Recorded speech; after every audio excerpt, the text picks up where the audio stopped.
Actually, I'm a fictionist at heart, but one of the people who's actually in the book, Sylvia Mayuga, um, said to me at one point in response to a lot of the stories I typically told, she said, "You should write a memoir while you can still remember that stuff."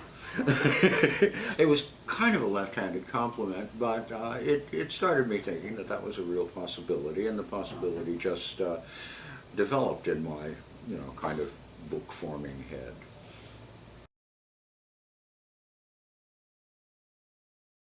The book is about the Philippines from 1968 to 1973, a very tumultuous period, martial law, the Vietnam War, a lot of anti-imperialist demonstrations, eventually a lot of anti-Marcos demonstrations, uh, but but I was also here several years before that.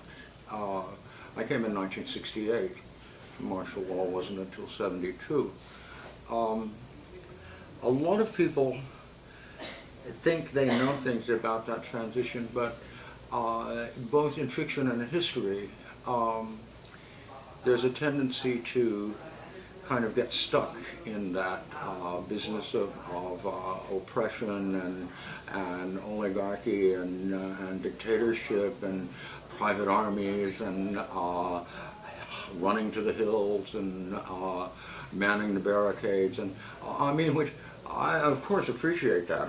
It's very it's it makes for good prose. It's exciting. There's a lot of action, but unfortunately, it's also quite distant, often from real life, and people think they know that history, but it's basically an assumption. In history itself, I mean, of course, all of those things happened. I mean, all of the torture and jailing and killing and at an unprecedented level. But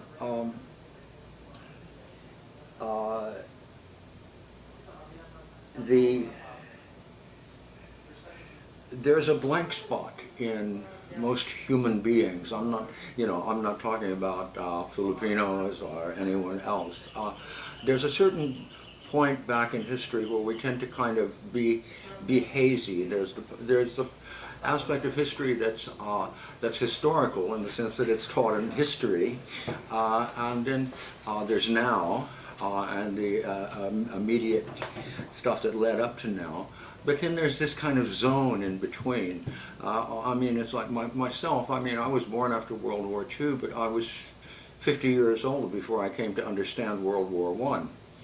I mean, it's like I just assumed that I knew about it. I mean, it's like, well, they taught me in school. The Archduke Franz Ferdinand was assassinated in Sarajevo, and that caused World War I. And never once did I stop and think, wait a minute, how did shooting this Austrian guy, start World War I? I mean, it's like I was in my 50s before I finally, did the work of figuring out how that could possibly be, and that's kind of where we are now with regard to the period previous to martial law and martial law, and especially with all of this. Not just with fiction and not just with history and the poor way it's taught, but also with the revisionists, and the revisionism is possible partly because of that hazy spot and partly because of the fact that so many young people, and by young people here I mean people under 40, the older ones, who were children during martial law, were protected by their parents from the fears, from the terror. Because I mean, what parent doesn't want their child to feel secure? They were told everything is all right. Because it's like, what do you want your kid to believe? You want your kid to believe everything is all right. You want them to feel secure. and at the same time they were telling the kids, you know, that you know, be good, don't get in trouble, you know. I mean, it's like go with the system, you know, because it's like who wants their kid in jail or disappeared or something, you know. And so there was a great deal of fear. There was a great deal of fear. The adults in that period of time, the people with children, you know, could have their doors kicked in at 4 a.m. and get hauled off forever for owning something that a crony wanted. You know, I mean, I know one man who spent 5 years in jail with no charges because a general wanted to take over his business and he objected. You know, I mean, it's like it wasn't the most wonderful time in the world. So, you know, I mean, and then of course the youngest people today were raised by those people who were protected and insulated, you know. So it's like not only do they have no memory of it, you know, they live in the atmosphere of the, you know, of their parents, that their parents create, and so it's easy to believe, you know, all that things were grand during martial law, you know. So life in state-sanctioned terrorism is difficult, and it's a fearful thing that people don't realize right at this moment how difficult it really is. Yeah, and so that's the answer to the question. You know, what do people think they know? You know, people before martial law, you know, the Philippines wasn't great. You know, I mean, it was good and bad. You know, just like everything else. But we had a chance, and then came the dictatorship and, you know, state-sponsored terrorism, and there we jolly well were. You know, and I just hope we don't go back there again.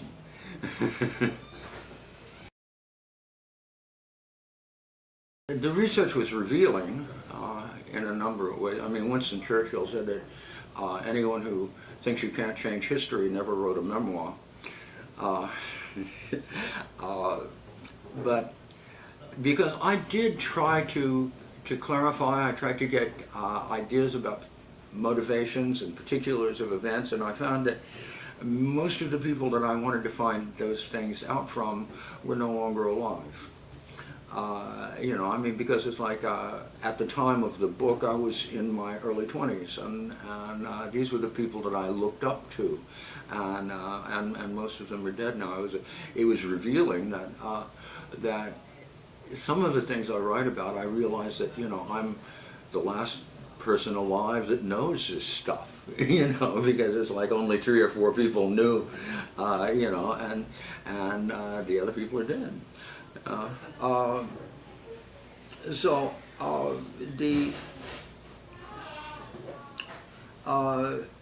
the other thing, though, the most revealing thing that I discovered in research was how prone we are here to stigma. That if a person died under difficult circumstances, nobody wanted to talk about it. You know, I mean, to start with, many people probably didn't know about it because nobody talked about it at the time, and the ones who were close enough to know about it don't talk about it, you know. I mean, and so it's like, that was one of the things I discovered from my research is, you know, we need to get over a lot of this stigma stuff, you know.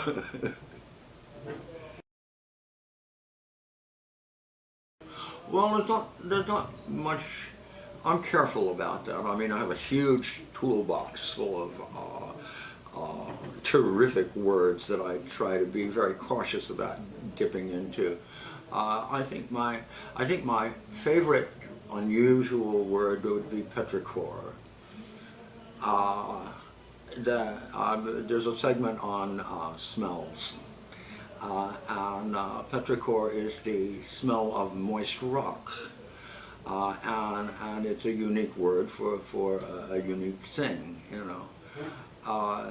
And That's lovely. Uh, the as for the rest, well, in some of the dialogue, I don't write a lot of dialogue in memoir because I think it sounds false. You know, it's like you remember conversations verbatim after all this time. But also in the tone of the narration, I use a lot of the slang of that particular time, both American and Pinoy. And, but I don't think anybody will have any trouble with that. I mean, it may seem a little bit dated. If it does, well, you know, good, because it's of that time. Well, given given the stories I tell, you know, I often wonder why no one asks, why did you do all that crazy stuff? You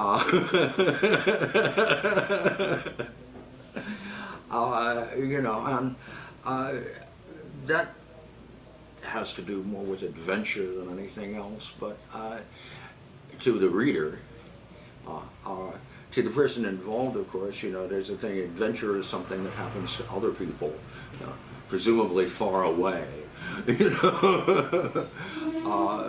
So the answer would be, you know, that yeah, I did kind of seek adventure to a certain extent, a little bit now and then, but most of the real meat of the matter was, you know, trying to survive the stuff that happened to me. You know, I mean, somebody knocks on your door or taps you on the shoulder or stops you in the street, and suddenly your life is changing forever, right before your very eyes. You know, and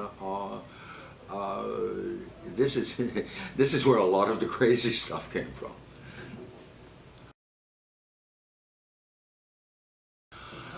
I think people should start with the years immediately before martial law, uh, uh, because this was this was my first love.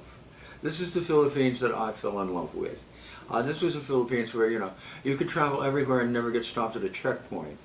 You know, where when you went to the barangays in the countryside, people were very proud of where they lived, and they had no ambitions to move anywhere else. I mean, they expected a better life. They were looking for a better life, and they were expecting it right there where they lived, right at their home. You know, where they and their families had lived all along, and where we were free from this world of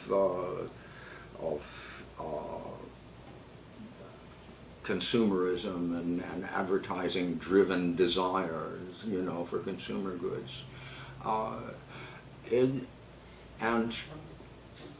educators educated. You know, I mean, it's like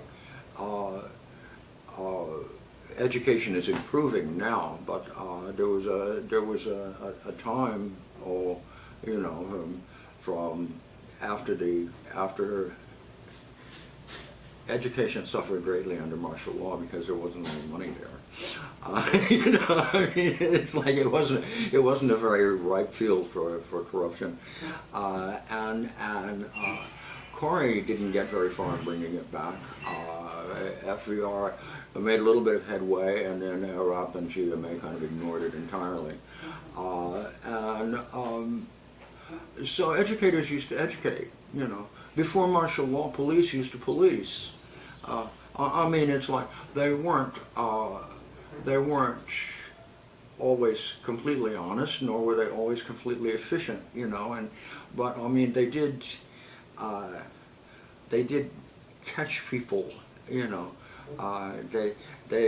somebody break into your house. You know, there were people who came and investigated and caught people who broke into people's houses, and maybe if you gave a little extra here and there, you might even get some of your stuff back. You know, I mean, it's like, I feel like now the attitude toward the police is that, you know, if you get robbed and you call the police, they come over and see if there's anything worth stealing left. You know, I mean, it's like, so actually education and police suffered greatly. So if reading stuff of that period of time, there's not a whole lot, because it's, you know, it's not as action-packed. Reading history of that time, or articles and essays of that time, but most valuably talking to people who were alive then while they're still around, you know, so that they can tell you, you know, what they think got better and what they think got worse, you know.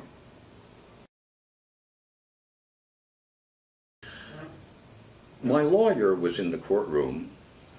There were introductions, handshakes, the establishment of pecking orders. The American paralegal trying unsuccessfully to project his country's authority in the court while looking in his turquoise tropical shirt more and more like a kid who'd wandered into the courtroom from the American school. Then things began to move into the judge's quarters. My air of confidence began to crumble as I watched my lawyer's face. He was in no way as bamboozled as the lieutenant, but I could tell that this trip to the chambers was not part of the original plan. Only once we were there in the chambers did I realize that the prosecution was absent. Nobody here but just us deal makers, and the official American legal observer, who now looked like the victim of an alien abduction. The judge was an older man, very thin, with a mane of gray as opposed to white hair. He had the look of a man just beginning to have a heart attack, if his complexion was any indication of his fluctuating blood pressure. Even including the paralegal kid, the judge was the most distressed person in the room. A sheaf of papers was getting waved around, on which I caught the occasional glimpse of a format that made me believe they were records of my case. A neatly torn half-page of expensive-looking letterhead stationery was attached to the documents with a rusty paperclip. The lieutenant gazed out the window, probably wishing he was in Ohio. The judge and the lawyers were in a tightly controlled, rapid-fire conversation that was completely beyond me. A conversation I didn't feel good about. This was the first time I ever gave serious thought to one point in relay. My lawyer eventually helped me understand. The Holman et al. Affair had kept Enrile in the public eye as a nationalistic statesman, but with time the story's news value fell off to nothing. The U.S. had no interest in invoking the Visiting Forces Agreement on behalf of a troublesome court-martialed anti-war guy who was awaiting a bad conduct discharge. Indeed, the military figured it was a good deal for the Phil-Am relations because they weren't interfering with purely Filipino affairs. They made PR hay. But Juan Ponce Enrile was able to buff up his image and get a couple of days' worth of ink in the news simply by sending a handwritten memo to the judge that could be loosely translated as, "This guy is guilty and must be convicted and spend time in jail."